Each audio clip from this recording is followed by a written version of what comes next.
Number one, I was a bully. I was violent, short-tempered, difficult to get along with. I should say I had a good heart, but I would do bad things. You know, I was never part of gangs. Where we grew up, I grew up in Brixton Hill, but you hear many things about people talk about gangs and they tell you the gang name and that.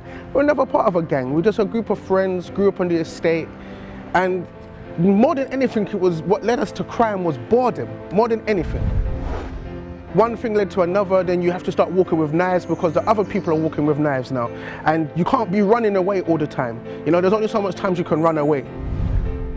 We committed an armed robbery one time and we got chased, police caught us.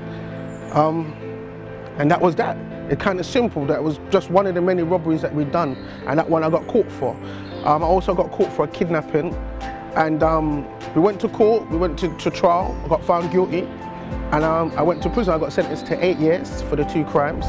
And I went to prison at 18, we got bail, I was on bail for a year, committed a few other offences while on bail, and then I came to prison. I wasn't someone to be depressed and dwell on those things. Okay, I'd been given a 7-year sentence, that's the first time, and then I got another year on top. It was an 8-year sentence. I just had to do it. So, could I say that, well, that was one of my worst times? Of course, because I knew that the minimum time I was going to spend in prison was 4 years. So when I came out, the world had moved forward. Yeah, the world had moved forward. I came inside prison a 19-year-old guy. Yeah, just turned 19. I came out, you know, what, 25, 26. It was difficult. The road group, I always knew about the road group from before. My mum would tell me about it. My mum would, she allowed people to write me, people would come and visit me, you know, people from the help centre would come. And I appreciated it. I didn't want to, how can I say, I didn't want to change my life at that moment, you know. But I appreciated the positivity. If that makes sense. Like when a visit came, it was a positive. It wasn't just talking about the things I would normally talk about on a visit with friends.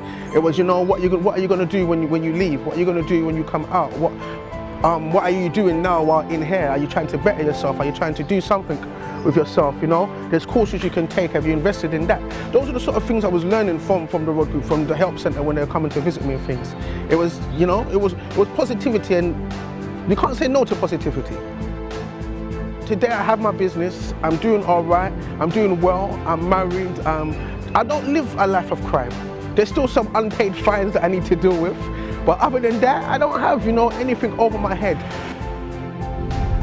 I have nothing to worry about today. I have peace of mind, and yeah, things are good.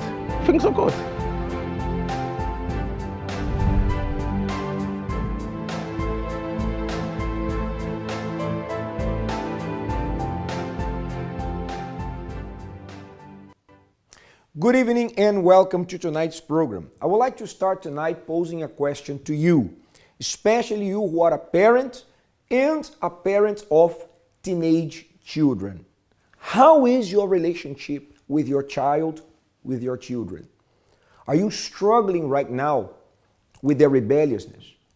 Do you feel that there's a wall, a separation, because you can't really connect?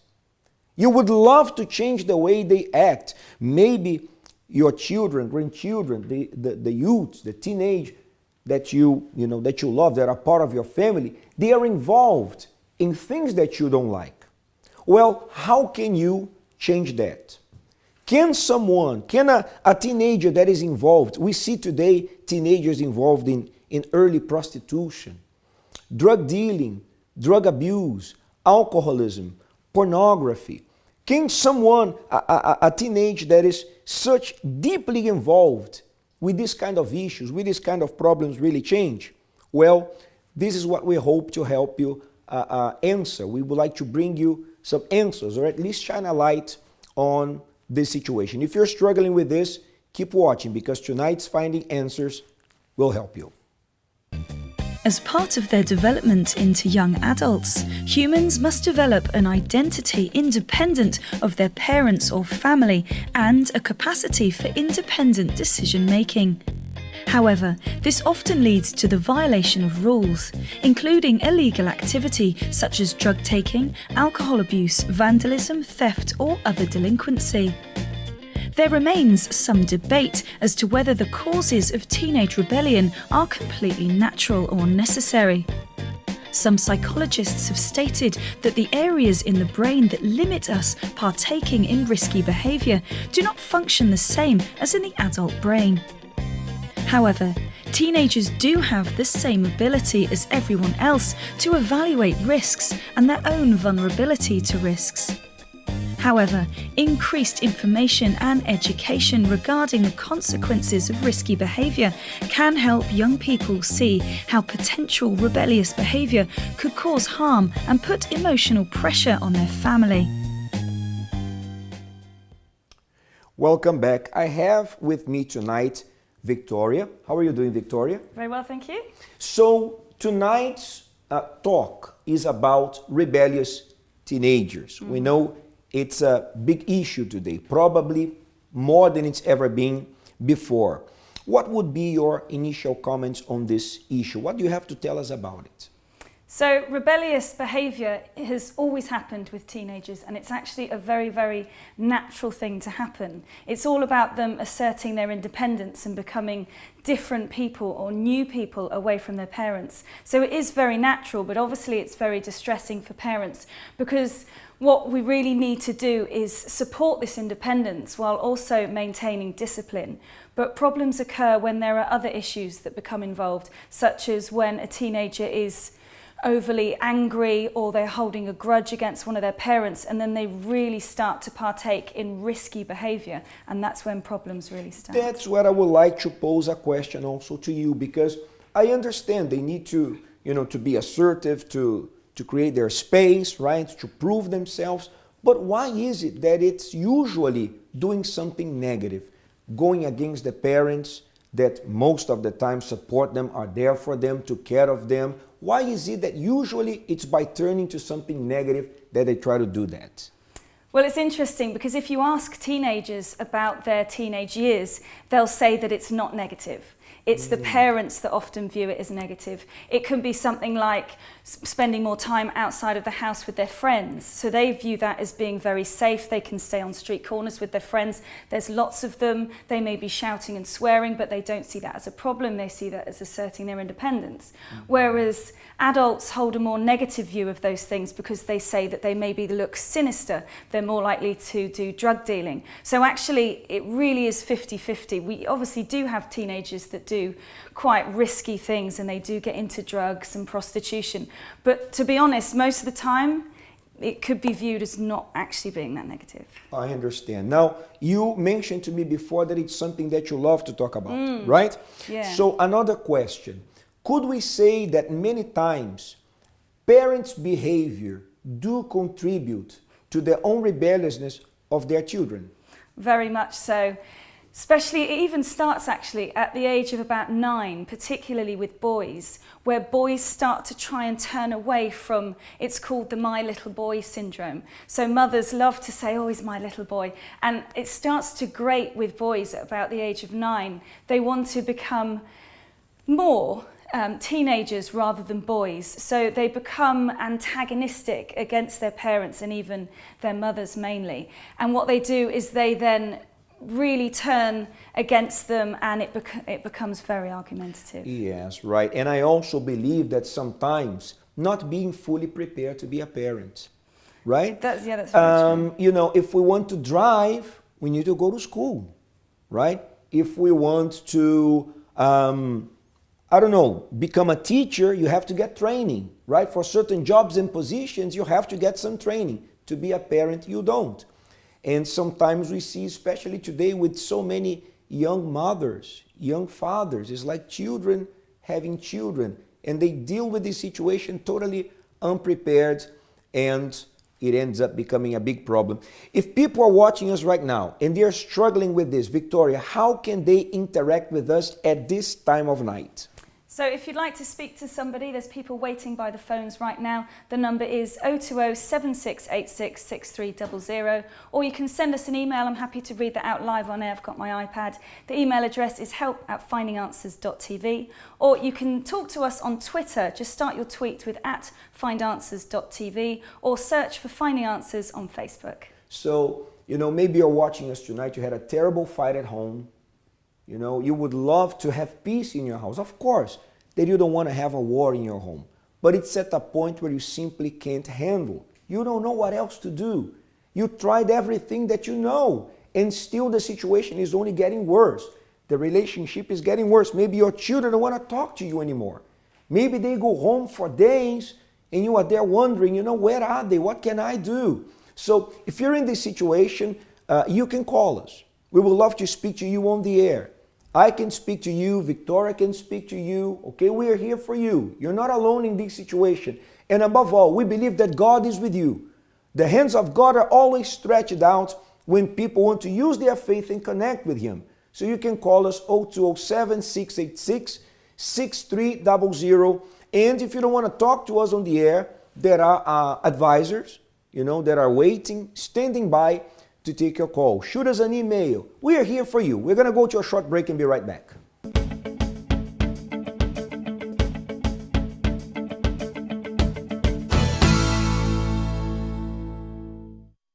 Hi, the Chrissy B Show airs live on Mondays, Wednesdays and Fridays, coming to your homes with entertainment, life issues as well as hard-hitting topics, coupled with friendly and practical advice. I love to look at the happier side of life and believe a person can achieve amazing things when they put their mind to it. The Chrissy B Show, always aiming to show you the happier side of life.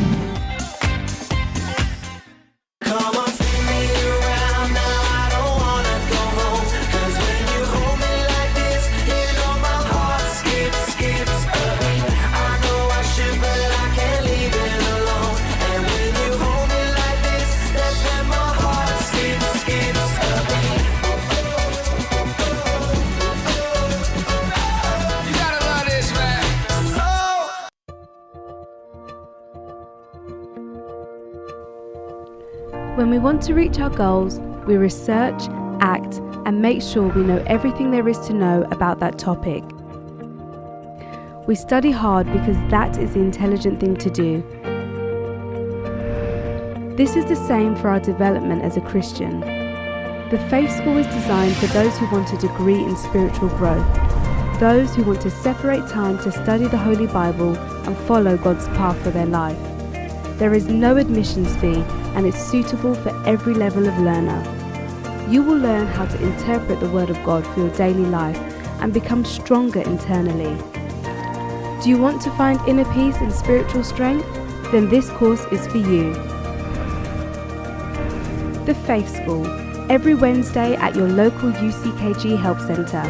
For more information, call 020 7686 6000 or visit our website uckg.org.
Welcome back to Finding Answers. One of the things that I love the most about this show, it's not all about talk.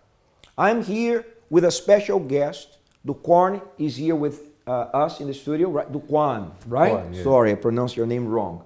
So Duquarne has a strong story, right? Because you were a rebellious teenager before. Yeah, that's right. Yeah. And you did terrible things that hurt pretty much yourself and people that you loved. But that has changed, right? Yes, it has. He's gonna tell us in a few seconds what did he do to change his story. Let us watch. It's pushing me for the rest of the week, so it's like a boost. Things were really tight. Today, the way I see myself is completely different.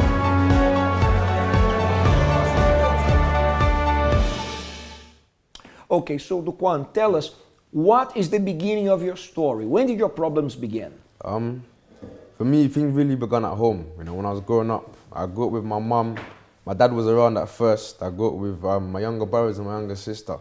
But the way I grew up at home was, I grew up angry because I had a lot of friends that I grew up with. A lot of them didn't really have father figures around, but I was one of the only ones who did. And, you know, to me, I never really saw my dad as a real father figure, you know, because of the fact that he would always put me down. You know, always tell me things like, you know, you're going to grow up to be just like your mum. You're not going to be much. You're going to grow up and go to jail. And to some people, it may just seem as, you know, words. But these words had a big effect on my character. You know, it left scars on who I was on the inside and my mind as well. This was told to you by your own father. Yeah, it was. Words like? No, you're not going to be much in life. You're going to grow up to be like your mum. You're going to go to jail. Things like that. Yeah, you know, there's something that we can say about words. Listen to this. Words have a lot of power. Positive words have a positive power, encouraging power, empowering power. But negative words too, to destroy.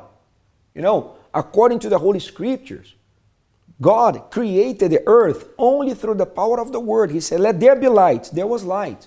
So if you're a parent and you keep saying such things, unfortunately, we have seen this happen very oftenly, where parents, they, in a moment of anger, or because the son or the daughter misbehaved, they say things, oh, you know, you're nobody, you're dumb, you're stupid. We heard of parents saying things like this to their own children. Listen, if you do that, you need to stop that right now. That is not the way that you are going to see your children, you know, thrive, grow up to be successful. Actually, Duquarne, when that was told to you, besides the psychological trauma, you know, that this, of course, will cause, there's also the spiritual one, because such negative words will open doors for negative forces to grab a hold of you, to grab a hold of you and to hurt you, and to hurt you and your family. So you heard those words, and then what happened? You were growing up, what happened? You know, like I said, it developed a lot of anger inside of me. And because of where I grew up in the area, there was a lot of older gang members.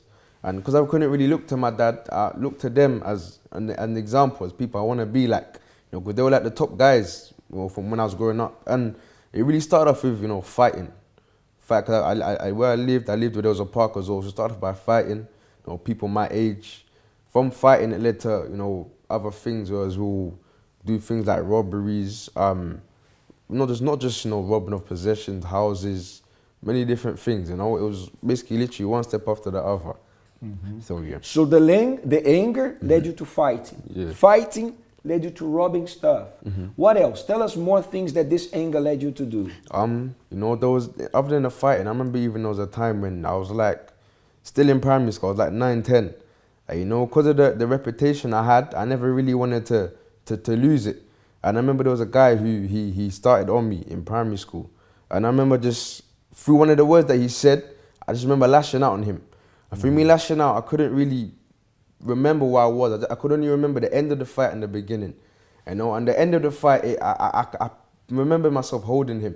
When I was holding him, his face was bleeding, he was crying, and I was just like there, you know, with an angry posture. I was feeling, how can I say, you know, pumped up, ready for anything. And it wasn't just that, many different things as well, you know. There's also a fight that I got into when I was 14 years old. When I got into that fight, I remember I led into an alleyway by guys that I had a conflict with earlier on that day. And just like I was saying about fighting, you know, I remember I was beaten with a pole in the alleyway, and there was no one there to help me. And even to this day, I have scars on my head. And that day, it was life-threatening. I could have lost my life, but no, I'm still here today. Through. So the consequences of this fight, the first one in school, the guy was bleeding, everything. What happened afterwards? What consequences did that fight bring to you? At the fight when I was 14 years old, one of the consequences that I had for me is that, you know, because at the time, with who I was, I had a lot of different feuds with people in not just my area, areas all over. You know, through the reputation I had and what I used to do. What was this reputation? The reputation of being a tough guy or something like that? Yeah, it was really that, you know, tough guy. Because when I turned 14, I was selling drugs as well. I'd have people selling drugs for me. I'd rob people for drugs. Like I said before, we'd do different robberies, house robberies, you know, things like that. And because of the caliber of things I was doing, a lot of people started to know about who I was, you know, who this guy. And through the name I had as well, people started to know about me. And like I was saying about the different street conflicts that I had, one of the incidents that it led into was the fact that I remember there was a time when I was sleeping. In fact, I was sleeping at home. I was in my room. I didn't know anything about what was happening or whatsoever. And I just remember my mum waking me up in the night, like, you know, Duquarne, wake up. Mum, what's going on? Because she seemed quite, you know, anxious, quite upset. She was like, look, you know, someone just put a gunshot through our front door. And I was like, well, you know, what is this? You know, and at that moment, because I just woke up, I was quite surprised. I was quite, you know, shocked. And I remember having to help my younger brothers and sisters, like make sure everyone was okay, really and truly. And later on down the line, I found out it was due to problems that I had out on the streets. That's why the incident actually happened. So. They were happening also inside your house. Did you do drugs? You said you sold them, right? Yeah, did you do drugs to you? Yeah, I did drugs as well. You know, I would smoke weed nearly every day. Nearly every day I was smoking weed. So people were looking at you, and it's like the words of your father were being fulfilled. Because you were growing up to be a nobody like that, right? Yeah. You're going to be, you were in the streets up to no good, right? Yeah. So, but the root of this anger, the root of this, you know, destructive behavior, right? Destroying yourself and others, was pretty much the anger. You could say the root of it was the anger at your father. Yeah, that few things starting off at home when I was growing up. That was really the root of things. Yes, you know, you are watching us, and we believe that every difficult issues you are dealing with and you can't overcome, problems that are long-lasting, and you have tried everything, you've gone everywhere, you couldn't find solutions. These issues, they have roots. In his case was this frustration, this anger, you know, that was built inside of him through the words and these problems with his dad. And sometimes you are dealing with your problems only on the surface level. You know, the real root was this situation with his dad. That had to be addressed. It could not only be just some counseling for him to, you know, calm down. I'm pretty sure people told you, you know, they gave you wise words, right? Many times. And all. But that didn't help you, right? That was not the thing that helped you. So we are having an event called Roots. We are talking about this. How do you find the root of your problem? You have to dig. Like, you know, we find a root of a tree, we have to dig. It's not an easy job. Some roots are really deep underground. But that's what we have to do. It's a difficult job, it's a dirty job, but you gotta do it. If you want to overcome the problem, you have to find the root. Once you found the root, what do? This is what the Root event, the Root seminar is about. If you want to get more information, remember, our lines are open right now. You can call us and find out, how do I, you know, participate in this seminar? 020-7686-6300. So you were involved in all this, right? Did you try to change at some point? You tried to, you know, did you think at some point, you know, this way that I'm going is not a good way, I need a change? Yeah, it always hit me mainly at night, you know. When I would come home, I would do whatever I'd do outside, and I'd be mainly in my room by myself.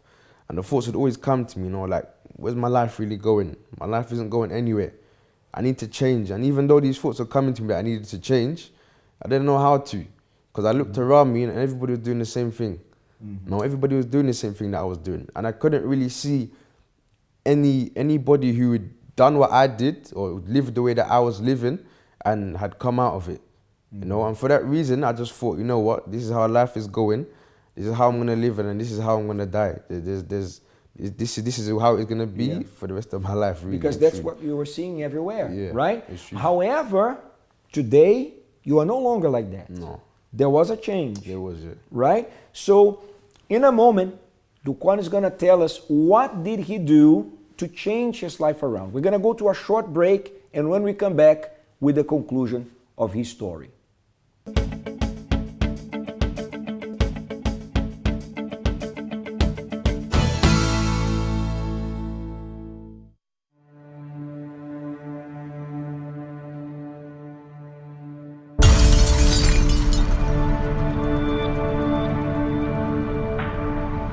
How can you rebuild the shreds of a shattered past?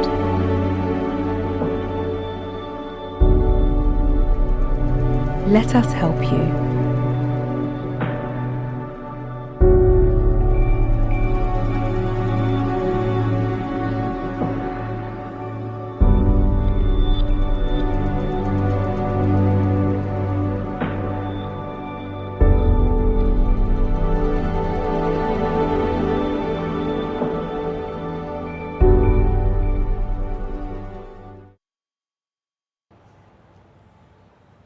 Hey, I'm Ryan. I'm a Christian, and this is my story. Growing up, I never missed going to church. And when I was 12, I accepted Christ as my Savior. I was even baptized. It undoubtedly was a very important decision. It even affected how I lived in high school. I mean, don't get me wrong, I had fun on the weekends. I had a girlfriend, a couple, but I was a normal high school kid. College was one big blur, but I did make it to church out of obedience. And after school, I married a great girl, and she's been a great influence on me. Life's been good.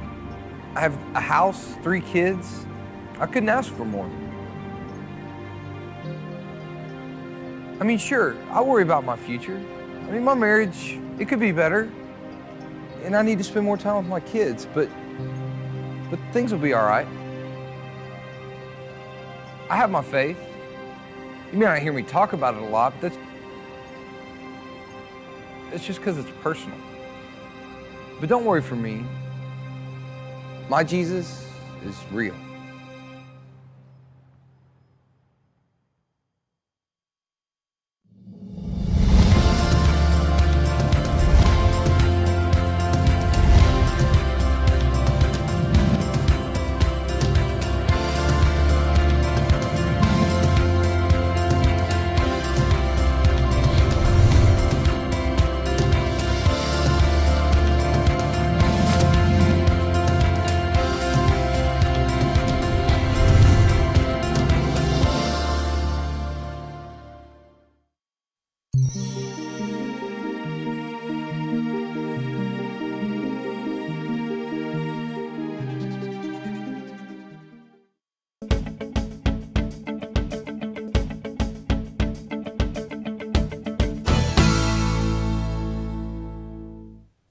Hello and welcome back to Finding Answers. Tonight our topic is rebellious teenagers. So as usual, I've been out and about talking to the general public, and this time I've been asking them what do they think of the impact that rebellious teenagers have on the rest of their family. You know, there's no stereotype anymore. Protect yourself, sometimes you probably do. It will heal, but it will always... They're humans, they have the ability to use their initiative. Find it difficult to just be happy in this life.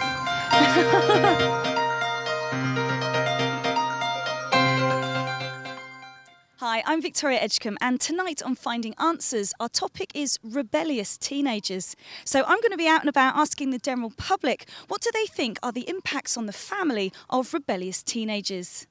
What do you think are the impacts of rebellious teenagers on the rest of their family? What does rebellions mean, actually?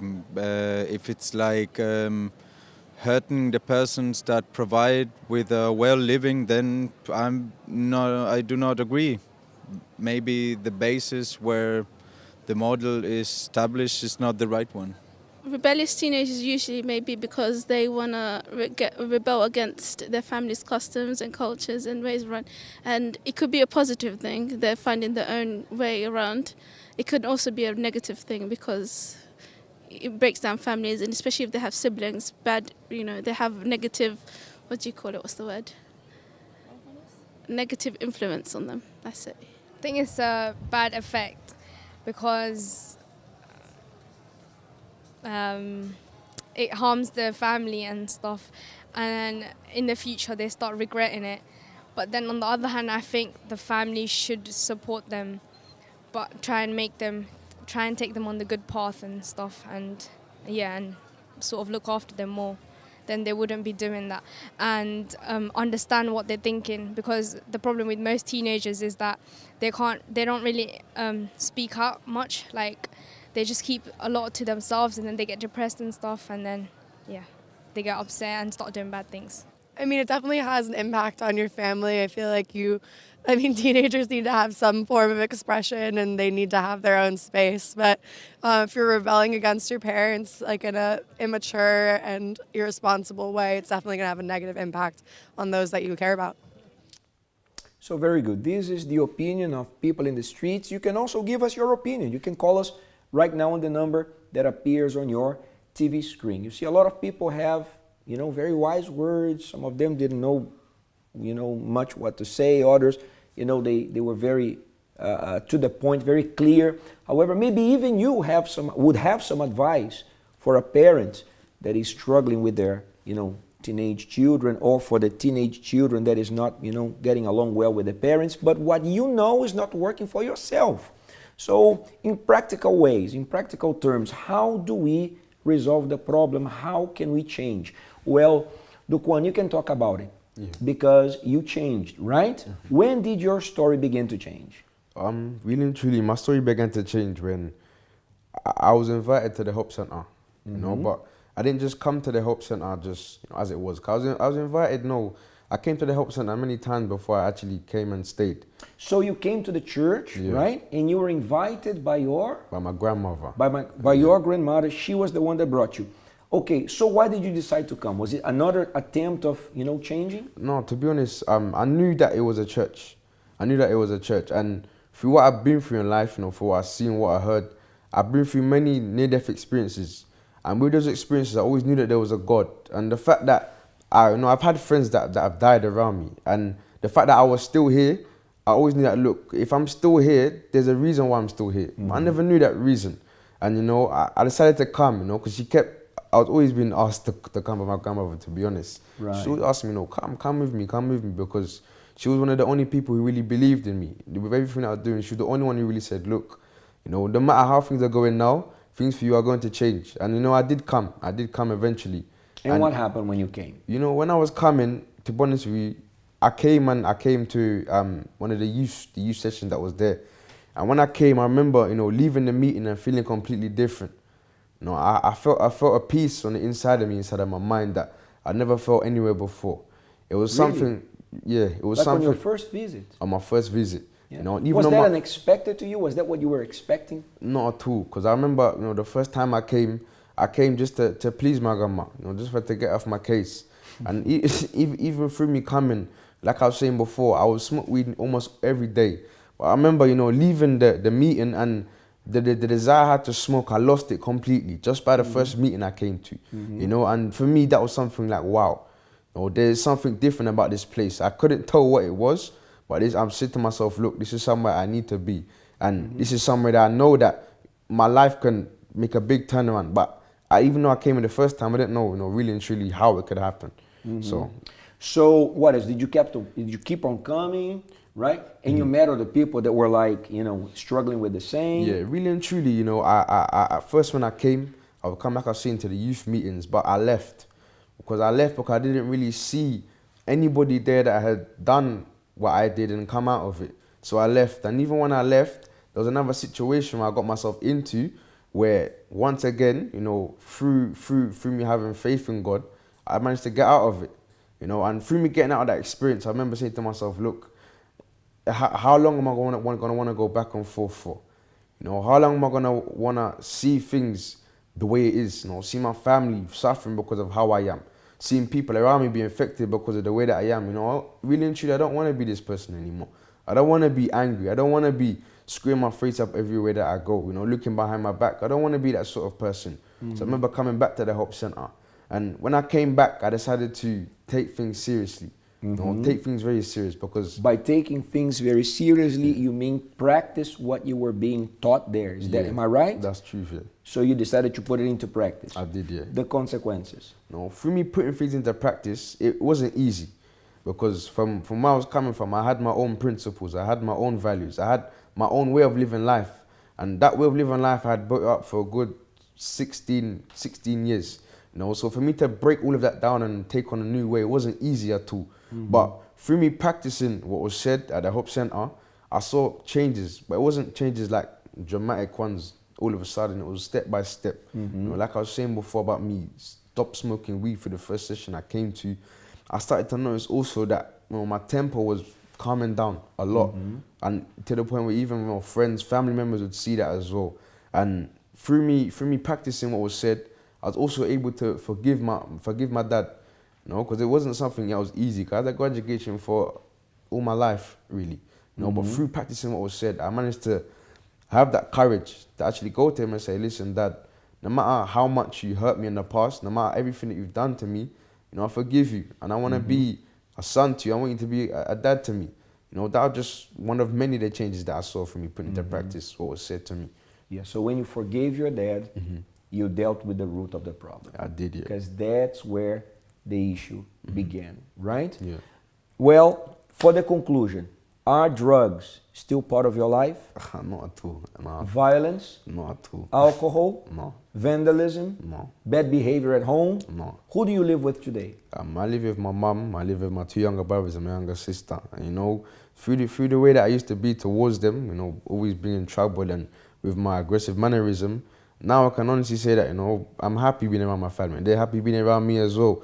The times when I'm not at home, most of the time they're actually begging for me, asking for me to actually be there. So, So it was a total change. It was a big change around. You are happy today. I am, yeah. You are at peace. I am. With yourself and others. I am, yeah. If I step on your toe today, you're not going to punch me. No. I'm not going to do that. But anyway, now speaking seriously, what he's saying is the kind of help that you can find. If you would give us a call, you can get more information. But do not expect to find a religion. Expect to find practical teaching, down-to-earth guidance to help you, find the root of your problem, uproot this bad root that's there, and to plant new good ones. I believe that if you're watching us up to now, it's because you have faith. And if you have faith, let me tell you something. I personally believe that there are certain problems, certain issues that you cannot overcome on your own. Even if you have faith, even if you believe in God, even if you say to me that you are a person of prayer. Prayer sometimes and faith in God is not enough. We still need some guidance. We still need to find a place where, we can learn how to tap into our faith, how to connect with God. And, I'm not here to say that we know, we are the ones who know how to do it, but we are here saying that we believe that we can develop a personal relationship with God. It's a process, as he said. It's not from day to night. But if he changed, if Duquarne could change, you can change, your son can change, your relationship with your parents, if you are a teenager and you're watching me right now, can also change. We're going to go for this break and be right back.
Welcome back.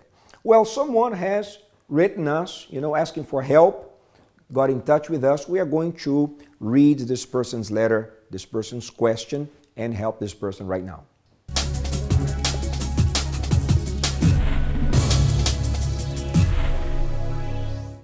So this is from Anne-Marie, and she says, I know it happens to parents, but I never thought my little girl would become so rebellious.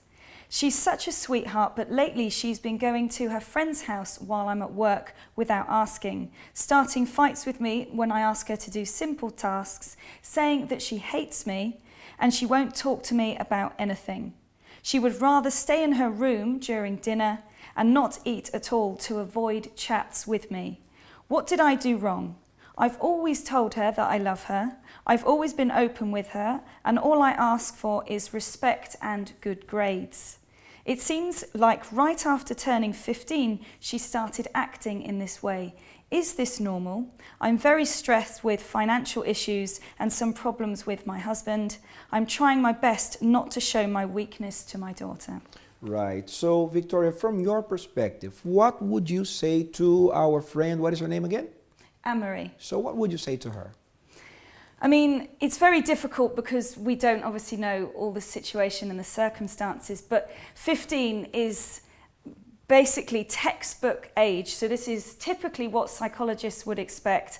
And a psychologist would say to you, allow as much independence as you possibly can, because allowing a teenager to be independent whilst you're encouraging them and supporting them is the best way to do it. But also make sure that you encourage her to take responsibility for her actions. So instead of saying, don't do that, don't do that, don't do that, telling her the reactions or the consequences isn't really going to help. She really needs to feel and find these consequences herself, but also try to stay empathetic. So I'm not saying sympathetic where you say, oh, it must be really hard, but actually put yourself in her position.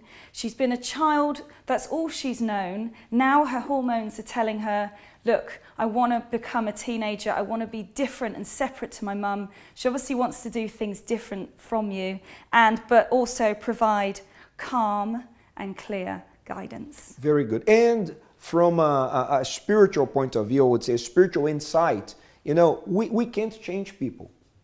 People don't change when we want them to change. Even though sometimes we would love to change some, right? Especially parents changing some things about their children. But people only change when they understand they need to change.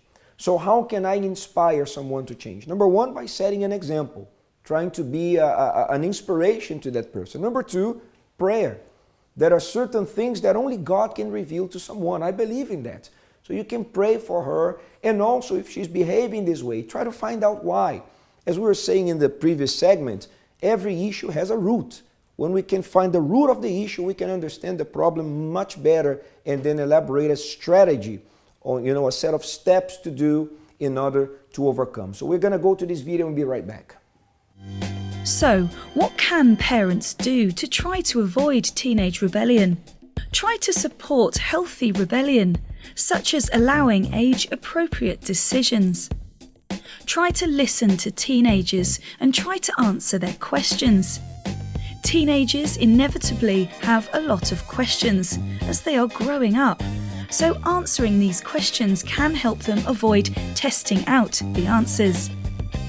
Try to avoid the my little boy or my little girl syndrome, and failure to give teenagers the need to grow can actually cause them to act out more destructive behaviours. However, love and discipline can go hand in hand. And if you do this early as a parent, this can go a long way to help support and protect teenagers, even if it may not feel like it at the time. So you're watching us, and maybe you feel that your household has been, invaded. There has been a trespass because these problems are there. You have to deal with the addictions.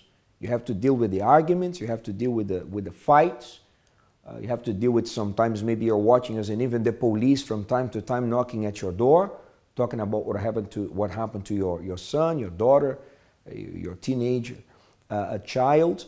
So I'll ask you, what would you do? What would you do if you realize that someone is breaking into your house? Suddenly you wake up in the middle of the night, you heard a noise, you go there, you check, you sneak and you check, and it's a thief there. What would you do? I don't think that you would say, today there's a lot of people, stealing, there's theft all around. Let me just go back to bed and let the thief do whatever he wants. I don't think you would react like that. I think that you would either shout, you would call, I'm sorry, I just came from America. There is 911. I know it's not 911 here. What's the number here you call? 999. 999. You would call 999. You would do something radical, right? But you would not go back to bed seeing that there's a thief in your house. So, you should do something. You're watching us. There's a lot of things that you can do. You can use your faith. You can get help. You can call us right now. You can write to us. You can interact with us and say, listen, I'm dealing with this. This problem is invading my home. I hate to see what's happening to my children, to my grandchildren, and I try to help them, but I just have to be humble to realize that I don't know how. I don't know what to do, but you need to do something. And if you want our help, well, that's the reason why we are here. We are here to help. In a couple minutes, we're going to be doing a prayer on your behalf, on behalf of your children. And if you want to use your faith, you can even prepare a glass of water. Hold it. Hold it in your hands. In a couple minutes, we're going to be blessing this water. Just as a point of contact. Water is something created by God. I have faith to bless it. That when you drink, something is going to happen. This is our faith. So prepare it, because in a couple minutes, we're going to be doing this prayer for you.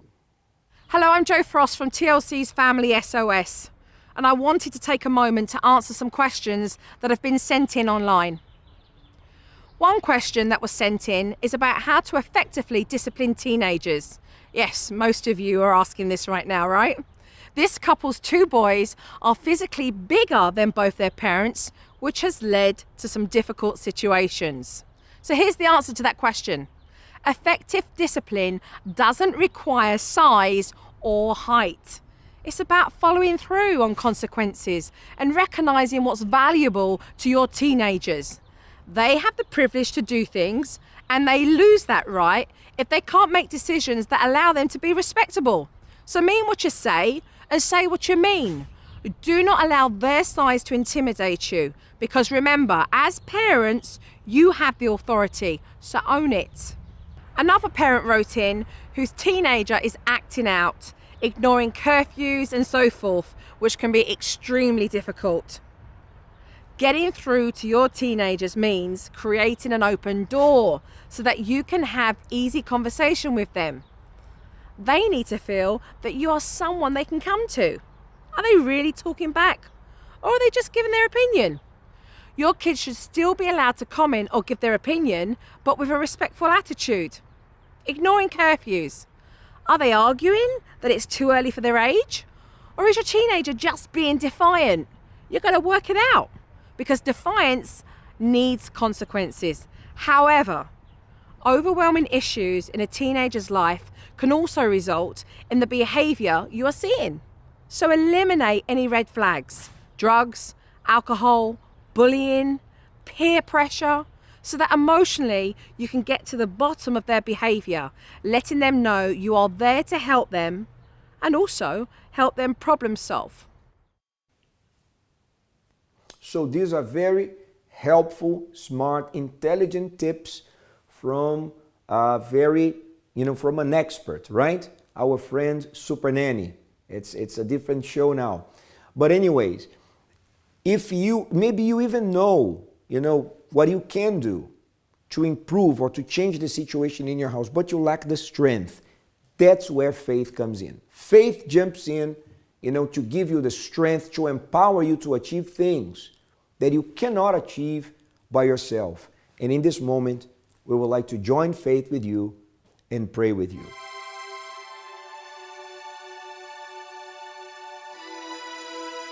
If you would like a prayer for your general well-being, send your name and prayer request to prayer@findinganswers.tv. My God, by my faith, I'm reaching out now to this person that is maybe praying with me with tears because they hate to see what's happening to people they love. However, they do not know what to do. They ran out of strategies. They tried everything, each way possible, but the situation is only going from bad to worse. Maybe it's come to the point of aggression, hurtful words all the time. Maybe, my Lord, this person watching us right now, this family cannot even sit at the table to have a simple meal together without a fight breaking up, without an argument, a terrible brawl beginning. And maybe this already has become a routine. And they make vows to each other that they're going to stop doing this to each other. You know, this teenage child says, you know, I'm going to change. I'm not going to behave like this anymore. However, a day later, the same situation or worse is happening. God, if we could change this situation, if I could help this person with my own hands, I would. But I can't help everybody by myself. I need you. As this person also needs you, as Duquarne needed you to change. So I ask you, please, right now, empower this person. Wherever you are, you who are praying with me, receive empowerment right now. Receive empowerment. Believe that your house is being now invaded with this light. This spiritual light is shining to make you strong, to fill you with hope, to empower you to do something to change this situation, to help your children, grandchildren in a much more effective way. My God, I bless this water. Let it be that when this person drinks, immediately they perceive a difference inside, just as Duquarne did when he first visited the church. Let the same happen right now. In Jesus' name, I declare it blessed. And if you believe, you can say amen, and you can drink this water with me right now.